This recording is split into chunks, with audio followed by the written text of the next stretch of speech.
things I've been reading, it seems like the Republicans maybe have actually kind of gotten the better end so far. It's kind of the public messaging fight. The Biden White House wanted this to be, their initial thing was, we're not going to negotiate on this at all. Like, this is something Congress is supposed to do. Like, it shouldn't even be a discussion, right? That we're not going to negotiate. We're not even going to meet. Right. And they really caved on a lot of that stuff. They are negotiating. They are meeting quite frequently now. And it looks like they are going to give up some things that they wanted. They're going to have some spending cuts to go through. So it is definitely a big test of Biden's negotiating skills. Welcome to Reporter's Notebook, where we talk to the Washington Examiner's top journalists about the stories breaking on their beats. I'm Jim Antle, and I'm joined today by White House reporter Haisten Willis. Haisten, there's another contender for the White House on the Republican side, a long-awaited announcement. Talk a little bit about Florida Governor Ron DeSantis. Yeah, it's official now. He is in the race. He's been speculated to be in the race, I don't know, for a year, I guess, a long time. He's been kind of running, people call it a shadow campaign for a while, but now he is in the race. It's official. He's out of the shadows. Yeah. There's no more speculating or no caveats or anything like that. He is in the race. The talk over the last couple of days has been the way he entered it. It was very different, and I guess that carried some pluses and some minuses depending on who you're talking to. He did it over Twitter rather than through a big rally, which is more traditional. It was an audio-only thing, kind of old school in that sense. But he did it with Elon Musk, and there was a lot of technical issues, which is what a lot of the headlines were the next day. It was about how they had problems getting the launch off the ground. His detractors, which were pretty big names, I mean, Trump and Biden both put things out kind of making fun of the whole thing, how it crashed. Right. DeSantis tried to spin this as a positive. They said we broke the internet. There was so much interest in our launch campaign, in our launch announcement, that it crashed Twitter. So and they raised $1 million in fairly rapid fashion. That's what else they put out. They raised $1 million in an hour or 2 hours or whatever the time it was. It was very quickly. They raised $1 million. So, but either way, he is in the race now. So the negative side for DeSantis having entered the race now, and certainly in the run-up to his entering the race, is he seems to be the focus of a lot of negative attention. Everybody has sort of put a target on his back, and he, rather than former President Donald Trump, seems to be where all the arrows are directed at. Yeah, this is a really unusual situation. Something I've been kind of thinking about is he's in second place. He's pretty far back of Trump if you look at the polls. But yeah, he's the one being attacked. He's far behind Trump, but he's far ahead of everyone else. Well, yeah. So it's an interesting dynamic. There's a gap on both sides, but traditionally, the guy who's in first place, the candidate who's in first place, is the one who gets all the attacks. DeSantis is in second place and is getting all the attacks, even from Biden. Is attacking him quite a bit. So it's not supposed to be a race for second place. Yeah. It's a very unusual situation. And even from Trump, I was talking to a strategist the other day talking about this, that one of the rules of politics is that you don't attack down, right? If you're in first place, you don't attack the guy who's in second place. The idea being you're going to elevate that person, give them extra attention, and kind of drag yourself down.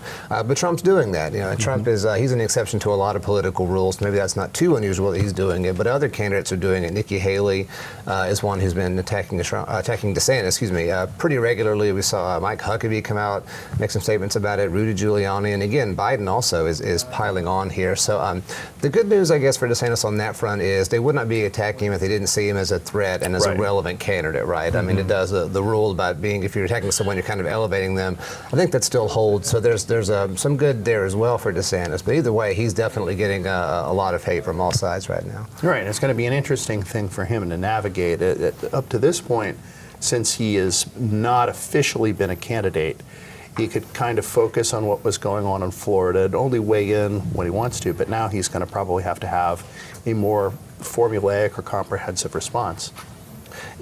We'll see. We'll see how that goes going forward. Yeah, that was what he was saying the last few months. He would be asked about this, and he would kind of allude to things, or he'd say a couple of times, said very directly, "I'm not a candidate," and that's what people had said. Hey, DeSantis is polling at 20-something% without even being a candidate. So all that's kind of off the table now. It's official now, and we'll see if he does get more aggressive, I guess, in responding to these attacks. I think he will, but we'll see in the next few weeks how that goes. So then there's President Joe Biden, and it's entirely possible, given the pace of negotiations, that some great deal on the debt ceiling will be struck after this is filmed. But as we're filming, we really don't know how that's been resolved. But it does give us maybe a little bit of window into Biden, the legislative negotiator. That was his deal-making abilities were a big part of his 2020 campaign appeal. Have we learned anything about that from these talks? I would say we have. Yeah, like you said, that was a big part of his campaign, is that he could work with Congress. He spent 36 years as a senator, Right. 8 years as vice president, which is the president of the Senate, right?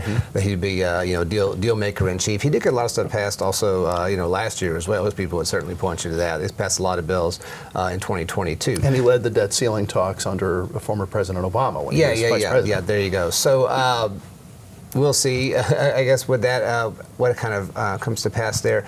Things I've been reading, it seems like the Republicans maybe have actually kind of gotten the better end so far. It's kind of the public messaging fight. The Biden White House wanted this to be, their initial thing was, we're not going to negotiate on this at all. Like, this is something Congress is supposed to do. Like, it shouldn't even be a discussion, right? That we're not going to negotiate. We're not even going to meet. Right. And they really caved on a lot of that stuff. They are negotiating. They are meeting quite frequently now. And it looks like they are going to give up some things that they wanted. They're going to have some spending cuts to go through. So it is definitely a big test of Biden's negotiating skills. And they do seem to want to pursue these negotiations at this point rather than look at some of the alternatives that some progressives have pushed, like invoking the 14th Amendment to act unilaterally. Yeah, that's gotten a lot of talk, right? The idea that how does it go? The 14th Amendment says that basically the debt is sovereign no matter what, it and can't that be the debt questioned itself is not is basically not valid. That would be quite an adventure for Biden to go on if he did that. And yeah, it doesn't appear that they're going to be doing that. From what I've been reading, they look like they are kind of getting closer to talking. You can see it just in their public messaging. They're saying that they're negotiating in good faith. And they're going to pass a deal. Something I wrote about earlier this week was that they are saying, both sides are saying that they're going to get a deal done, while alternately saying, default will be this big, terrible, scary thing. And if default does happen, even though they assure us, both sides assure us that it won't, but if it does, not their fault. And yeah, then it's totally the other side's fault if it does happen, right? But Biden does seem to be, he's pursuing this in the traditional way it's been done. They're going to negotiate and come up with some things that they can agree on and not do anything, extraordinary, such as pursuing the 14th Amendment to work around it. I mean, you can't spell default without fault, right? I think that's right. That's right. Thank you, Haisten. You can read Haisten and the rest of our political team's coverage at washingtonexaminer.com.